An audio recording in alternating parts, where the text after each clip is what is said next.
How does the historic assassination attempt on Donald Trump affect his election prospects here in 2024? Let's get right into the news.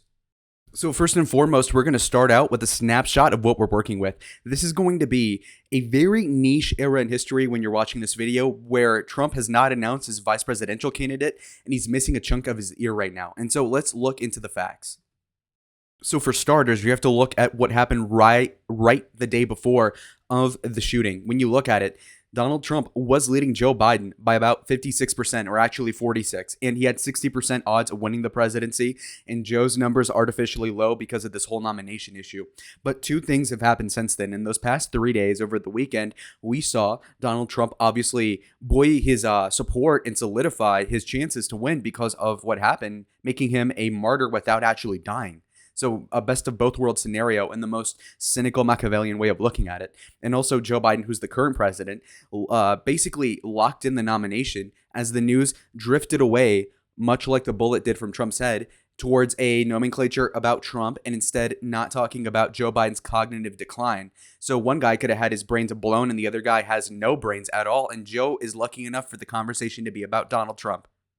So ironically enough, if we look at the gambling prospects for this election, you'll notice that the 2024 election forecast by Polymarket has Donald Trump up 2.5% over the day before. And overall, since the shooting, the assassination attempt, Donald Trump is at a 71% odds of winning, which is incredible historically because he was really never up. If you look at 2016 or 2020, he never really had a shot of winning according to the betting odds or to the polls. He basically didn't really have a chance, and he outperformed them and made it close both times.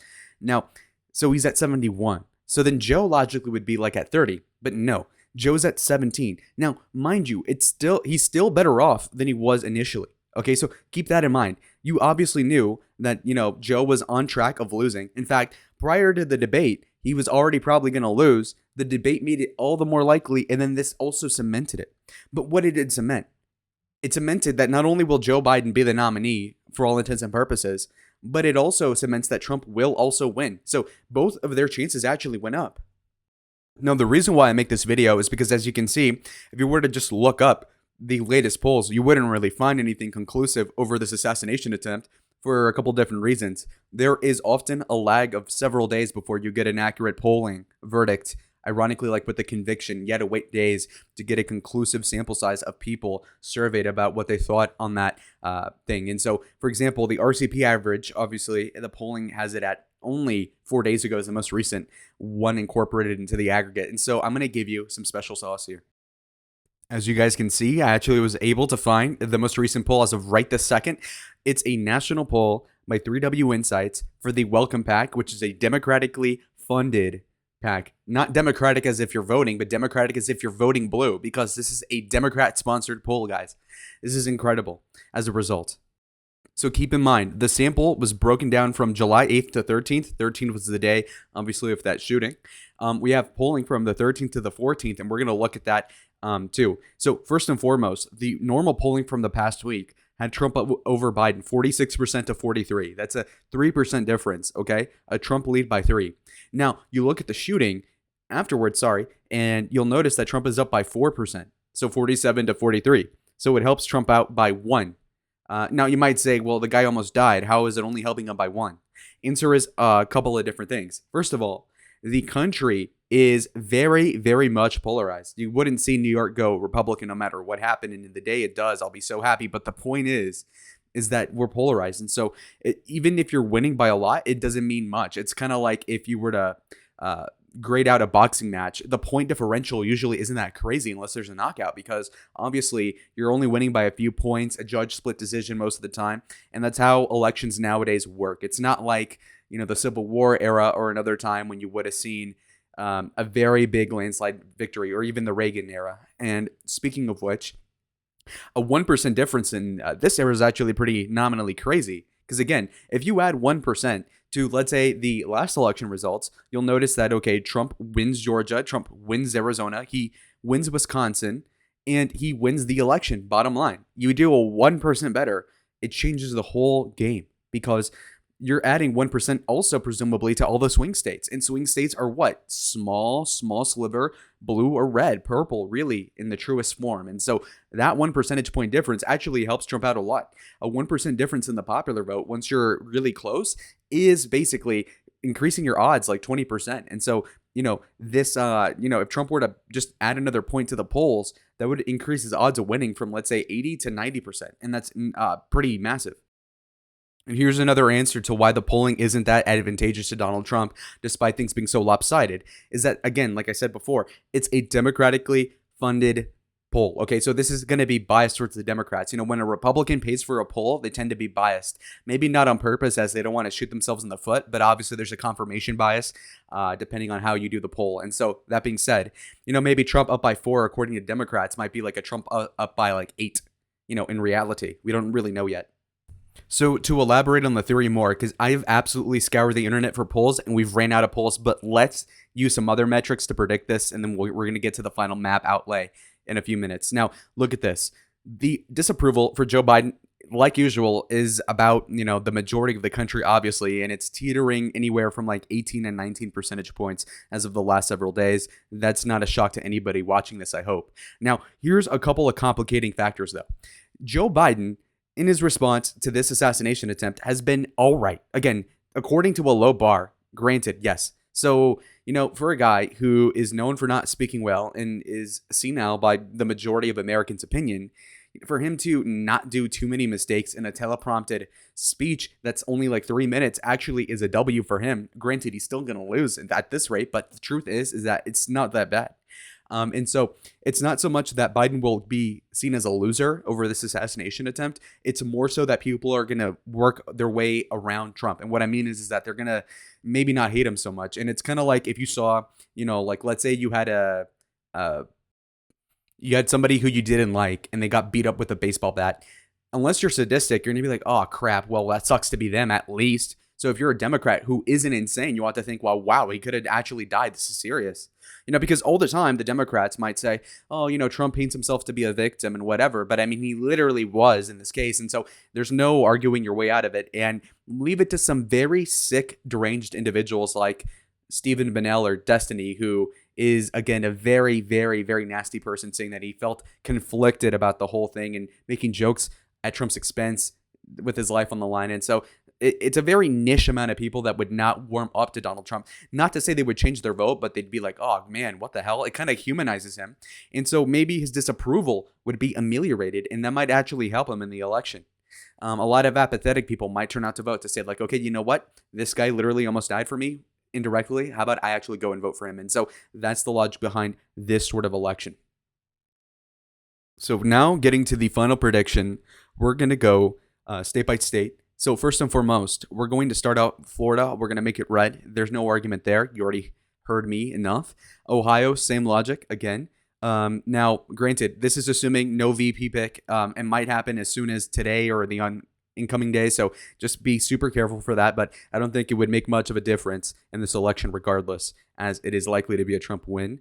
I think Maine at large would go Republican in this case, as does the 2nd District. A very tepid sort of endorsement of that, though, because Nebraska, Omaha in particular, is, again, a very suburban area. I would say that is not the strength of Donald Trump. Okay, but let's add on to that theory. Let's move on to North Carolina. I think North Carolina is a very, very, very,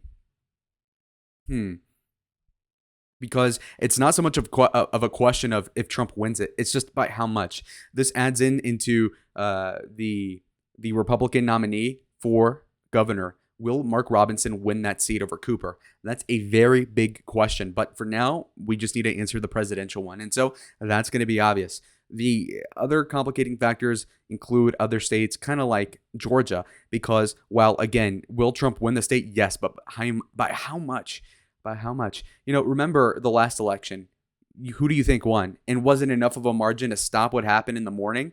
So keep that in mind. But I think Trump will overcome whatever shenanigans ensue. And so I think he will win the state of Georgia. Now, I think the Eastern Seaboard ought to be addressed a little bit. Pennsylvania is going to be strongly Republican. In fact, I think the area around Butler is going to be insanely Republican compared to usual. Think about it.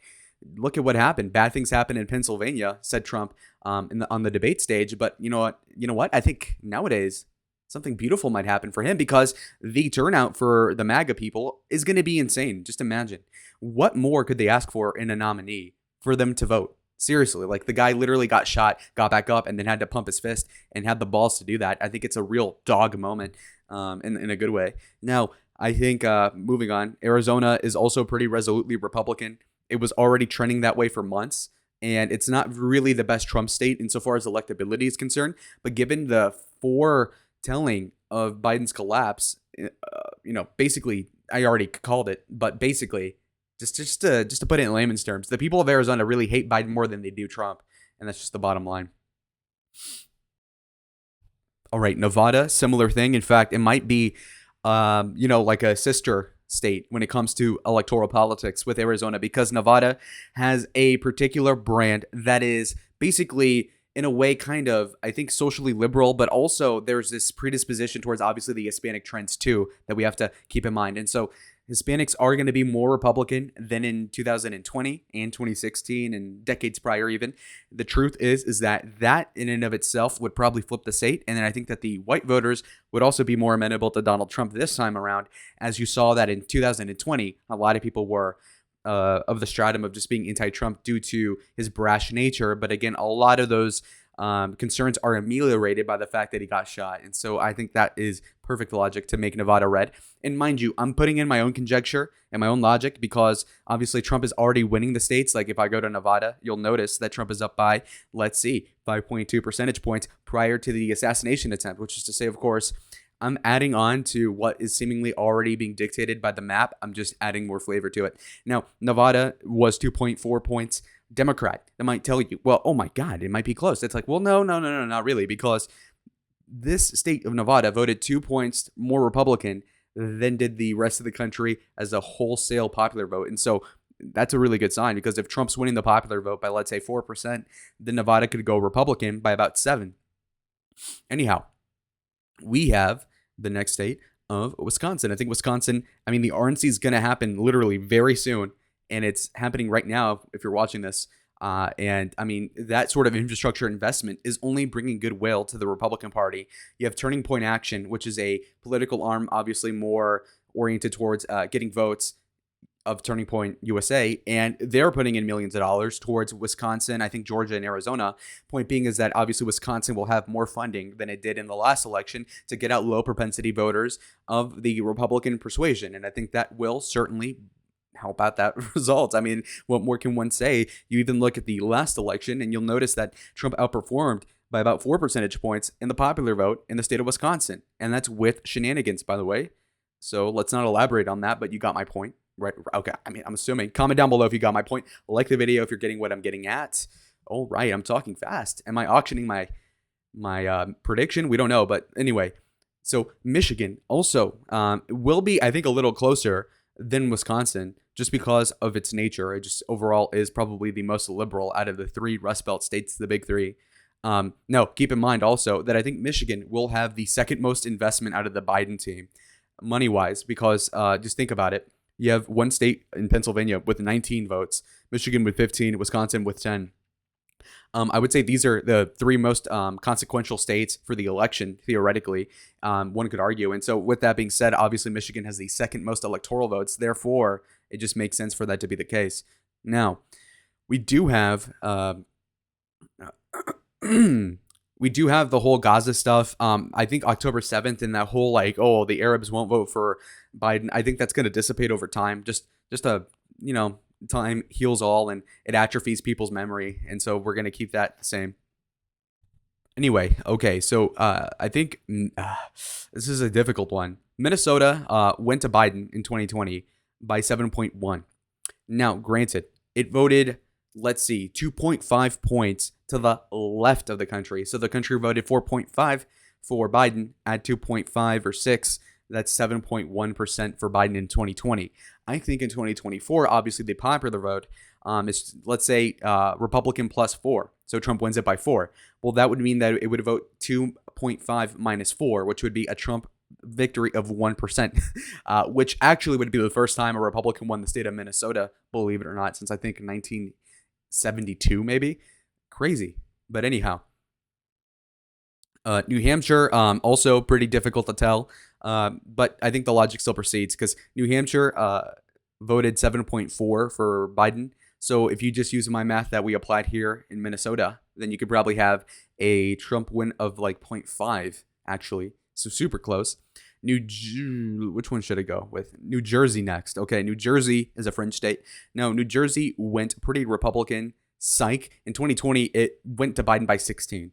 And so it would have to be an absolute miracle of God for Trump to win New Jersey. I don't think it'll happen.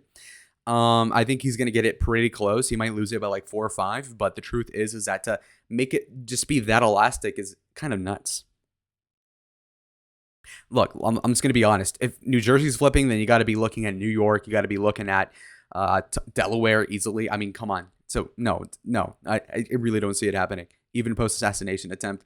I mean, I don't know how a Republican could win it at the federal level at this point. But anyhow, Virginia is another state I think is super related to if Trump were to pick, let's say, Glenn Youngkin. Most people say it's going to be JD Vance. So I don't know. If he does pick Youngkin, then yeah, he probably would win Virginia. But just given the fact that it went 10 points blue, I just think... yeah, I mean, this is a very difficult sell. I think Biden will very narrowly edge out Trump in the state of Virginia, but we'll see. If he picks Glenn Youngkin, then I think that would swap the result. But for now, we're going to leave it as is.